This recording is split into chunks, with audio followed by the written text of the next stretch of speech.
No, I was really proud of our guys tonight.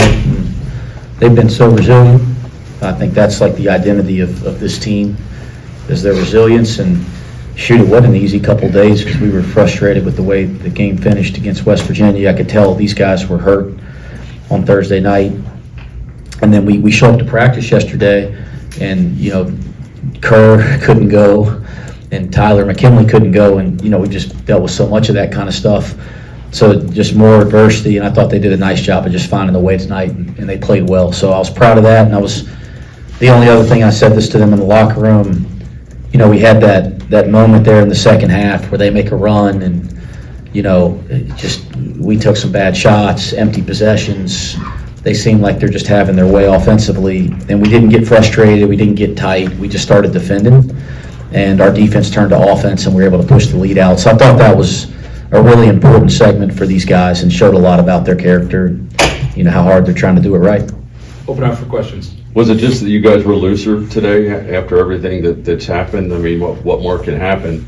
I mean, were demons exercised today? I don't know. I think we have, I've said this over and over again, but we have like an unbelievable roster.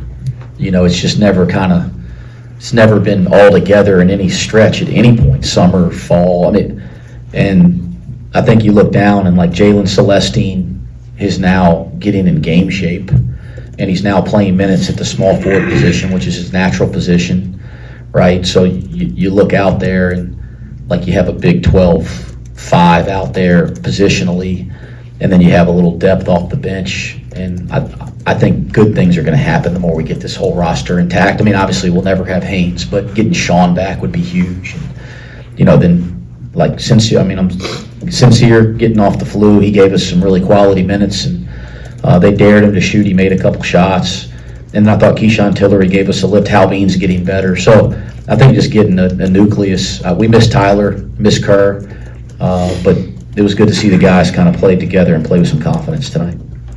Moustapha, I saw you kind of meeting and greeting the UCF staff prior to the game when you were coming onto the floor. Is there a little extra juice for you in this type of environment after losing them the first time around? I mean, I approached the game the same way I approached it the first time. Just come here and fight with my teammate. So, I mean, they're really nice people over there. And whenever I see them, I just greet with them and, you know, smile. And once the game starts, I just compete. Coach, you said when they cut it to 6 in the second half, your approach in the huddle was kind of different. It was to be positive. Is that kind of a stark contrast to what the approach has been in the past? And did you see a big difference in kind of how they responded? You talking about what I said on the radio? Yeah. Yeah. No, not as a contrast. Just, you know how, like, you know this group, and what I said on the radio is I think if people would just totally love this group if they got to see the way they are behind the scenes and how they work and how resilient they've been regardless of the frustration or result that they have or haven't gotten. I think people would love that. And the thing that I know about them is how bad they want it.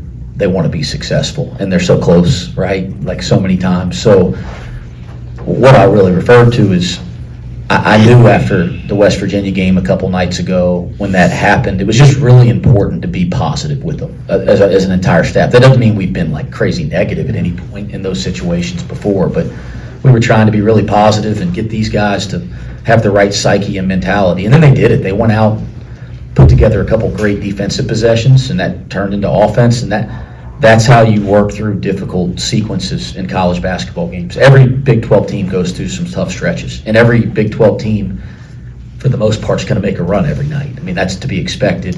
How you handle it is what this is all about. And this group has been handling stuff pretty well, but they got better at handling it in the moment tonight. Moustapha, how hard was it to fight through that injury over this whole week, and then you give the team, I mean, looked like 100% out there to me, 31 minutes of strong ball? I mean, it was tough. I've been in the training room, you know, working with Bob every single day. And, you know, we not, you know, a lot of people in our team, like, everybody dealing with something different. But I think if I keep working with Bob every single day and just being in the training room, working with him, so I think I'll be good. Yeah, you guys know he's not 100% when he jumped up there on a point-blank dunk, and he didn't just dunk it in. If he's 100%, he jams that thing.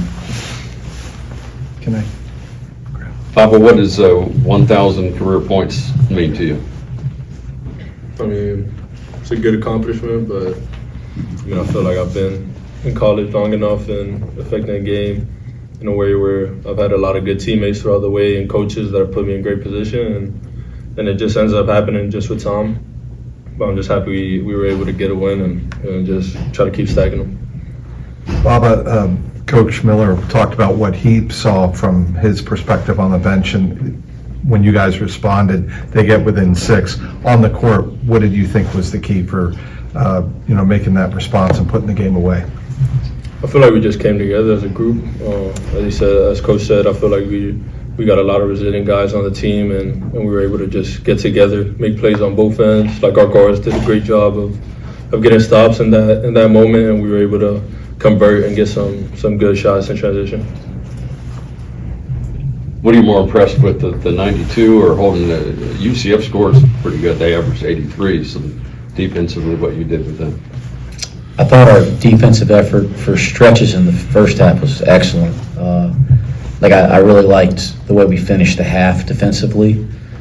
Jalen Celestine had a great defensive play around the basket. We had a great Keyshawn. We had to switch, and Stillwell, who's a load, backed him down, and we were able to trap the post with him and Moo.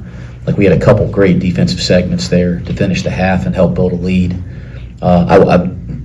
These guys know this. I wasn't happy with the defense in the second half. I was happy with how we responded in that segment, but it wasn't our best defensive effort in the second half. But we played with such confidence, and we haven't had a lot of moments where this whole thing's been together. But we haven't had a lot of moments where guys have kind of all played well offensively on the same night. And tonight, everybody looked like they were in a pretty good rhythm that was out there.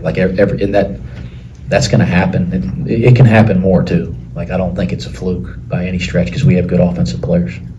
As a follow-up to that question, Wes, Falks had 12 assists in the first matchup against you guys. How important was it to take away how effective he could be to get their offense moving? He's the key to their team. And you can play great defense. I think the game winner he hit down in Central Florida, you can play great defense on him, and he made a shot over Baba, from 7-8 feet, leap and leaner, and he can still be effective, whether it's scoring or assisting. So the game plan is to make it very difficult on him. He needs to see bodies. I thought there were some great possessions. We'll show that on tape to the players where it wasn't just the guy defeating the pick and roll, because he's in so many high pick and rolls and side pick and rolls, whether it was Chisel or Keyshawn.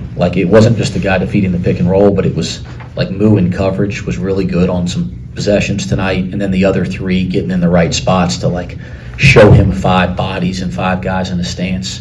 That was a big key. Certainly there's some strategy things that we're doing different players, but I just think the plays that you could have 5 guys in a stance in the right position early when he comes off the pick and roll, those give you the best chance. And I thought we did that a fair amount of times tonight.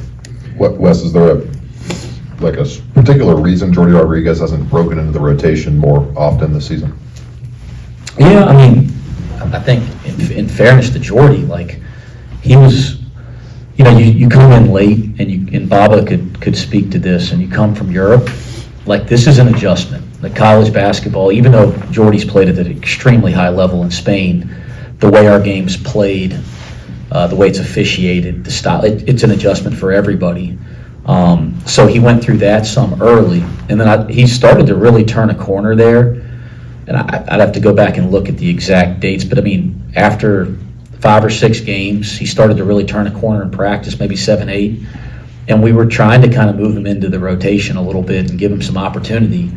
And then I think it was the game before Clemson, he got a concussion. And that was during the segment, we were starting to play it more. If you go back and look at it, we were trying to give him some rotations. And he took a crazy shot and got a concussion. It was so bad when he got back from Christmas break, and this might have been 8, 9 days later, he still wasn't cleared to completely play. So I thought that really set him back, and by the time he's back to feeling normal, we're into Big 12 games. So I thought that hurt him a little bit. But here recently, with some of the other crap we've dealt with Sean, he's getting some moments, and he's a really gifted player. And it was good to see him contribute tonight. I couldn't believe he didn't take that three. We ran a little baseline runner for him. I think I heard Baba saying shoot it, but he was wide open coming off of a baseline runner action after he made the first one, and I couldn't believe he didn't shoot it. But he's going to keep getting better and better.